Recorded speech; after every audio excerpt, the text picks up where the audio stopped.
Hai, selamat Idul Adha ya buat yang merayakan saudara-saudaraku. Walaupun hitungannya udah lumayan telat ya, ini udah lewat beberapa hari. Nggak tahu mungkin semingguan ya by the time video ini gue upload. Jadi kali ini gue spesifik bakal membahas mengenai permasalahan yang terjadi pada waktu Idul Adha. Baik dari pribadi gue sendiri ya, personal, yang kejadian di rumah gue, ataupun yang umum.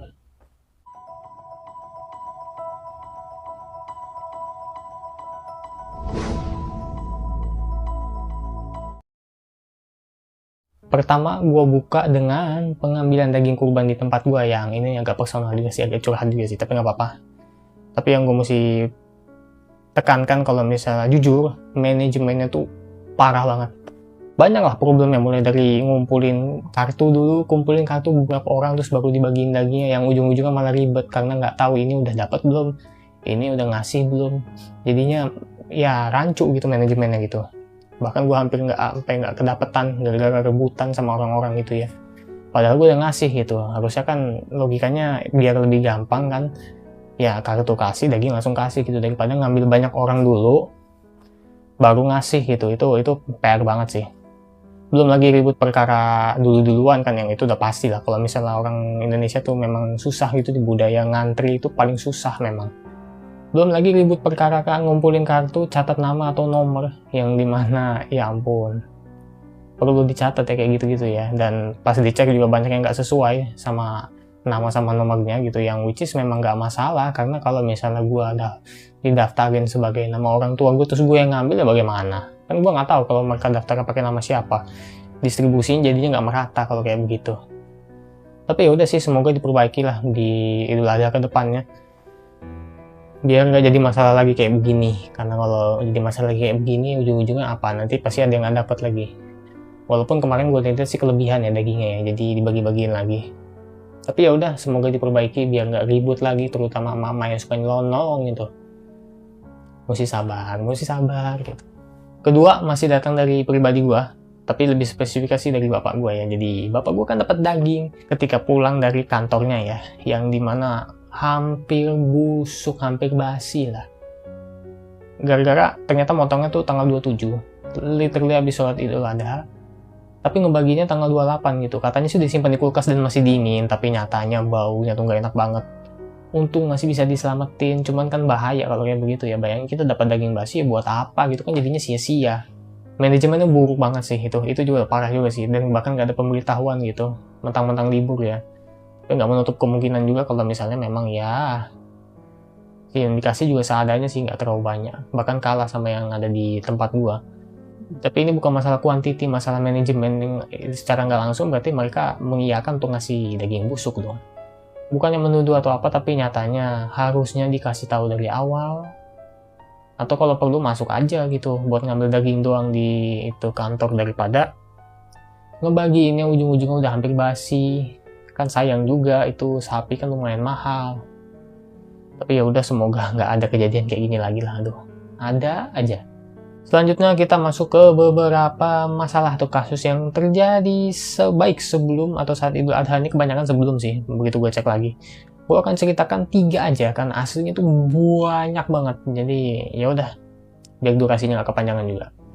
Yang pertama adalah kita mulai dari sapi ngamuk di acara pernikahan. Di daerah Banyumas ya, lebih tepatnya Jawa Tengah, pada H-1 Idul Adha. Seekor sapi diduga stres hingga mengamuk di lingkungan warga. Sapi tersebut berlari menuju tenda hajatan yang berada di seberangnya gitu, dan dia nabrak, rusak lah, kerusakan banyak, para bot rusak, apa para tamu undangan juga pada ketakutan kan. Ini lumayan kasihan sih ya, karena kerugian juga pasti ada, tapi bersyukur nggak ada korban jiwa dalam peristiwa ini. Dan yang kedua ini, aduh, agak ngilu juga sih, kasus 2 jari putus di daerah Kebun Jeruk, Jakarta Barat. Sama kayak sebelumnya, yang terjadi pada H-1 Idul Adha juga ini ya. 2 ekor sapi besar lepas kendali dan mengamuk di lingkungan padat penduduk, mengakibatkan seorang warga yang ternyata merupakan salah satu panitia yang mencoba menghadang dengan tali ditahan gitu, tiba-tiba terlilit, dan ya karena tenaga sapinya kuat ya, dia lari langsung kedua jarinya putus karena sentakan yang kuat ya. Udah dilarikan ke rumah sakit dan syukurlah baik-baik aja, aman ya, nggak. Tapi tetap aja sih, fasilitas sama kerusakan tetap terjadi ya. Tapi syukurlah masih bisa diselamatkan. Tapi yang ketiga ini sih yang paling sedih sebenarnya. Jadi H-1 itu udah ada lagi. Ada kejadian miris yang terjadi di daerah Banjarmasin, Kalimantan Selatan. Dimana lagi-lagi sapi yang stres ngamuk lagi, lari kencang menuju pemukiman warga yang sempit, gang sempit gitu ya. Naasnya seorang bernama Zulfikar ya, berusia 53 tahun, yang nggak dapat menghindar dengan cepat ya ketika sapi itu berlari hingga akhirnya tertabrak, sampai terpental dan pingsan. Sempat dilarikan ke rumah sakit juga, cuman ya dinyatakan meninggal sehabis maghrib karena ya benturan yang keras dan pendarahan di otak juga ya. Jadi innalillahi wa inna ilaihi rajiun ya. Semoga keluarga yang ditinggalkan diberikan ketabahan. Ini ini kasihan banget sih. Karena kalau kalian lihat video aslinya yang gue nggak tahu gue bakal tampilin atau enggak, itu benturannya tuh lumayan kenceng sampai dia terpental gitu, sampai pingsan loh. Dan yang miris ya nggak bisa diselamatkan, tapi mungkin memang udah takdir gitu ya. Jujur gue prihatin ya atas apa yang terjadi di Idul Adha ini, karena selain ini sebagai salah satu momen kita merayakan ya, tapi juga menjadi momen yang lumayan sedih karena selain Ramadan juga sudah pergi ya, basically udah 2 bulan ya hitungannya ya, dan sekarang juga banyak juga permasalahan yang terjadi. Kita nggak usah ngomongin jauh-jauh pemerintah, tapi di sekitar kita juga lagi banyak masalah, terutama masalah-masalah kayak begini yang ada hubungannya dengan sapi ya. Dan tentunya semoga ya harus bertanggung jawab sih panitianya sih, karena sampai lepas begitu. Memang manajemennya terlalu sedikit orang, yang harusnya ada orang banyak yang memang nahan buat sapi itu, tapi ya nggak tahu lah kejadian di lapangan kayak gimana. Harus ada regulasi lebih lanjut lah mengenai tempat pemotongannya yang kalau bisa jauh-jauh dari pemukiman.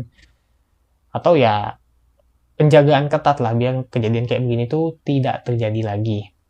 Jadi sekian aja dari gue ya. Walaupun jujur sebenarnya ada satu hal lagi video yang pengen gue buat. Gue pisah sebenarnya, kan harusnya gue gabung di sini, tapi gue pisah aja. Yang masih berhubungan dengan sapi, tapi nanti aja lah.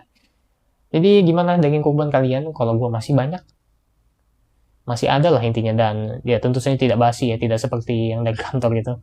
Semoga kita diberikan keberkahannya oleh Tuhan Yang Maha Kuasa dan dapat dipertemukan lagi di Idul Fitri dan Idul Adha ke depannya ya. Ya gue mendoakan aja itu sih. Dan semoga segala permasalahan yang terjadi di negara ini diberikan solusi lah, dan semoga kejadian-kejadian tadi yang berhubungan dengan sapi itu keluarganya diberikan ketabahan lah dan kesabaran lah. Semoga nggak kejadian lagi dan harus diperketat sih. Yaudah itu sekian aja dari gua. Mikhail pamit undur diri. Bye-bye.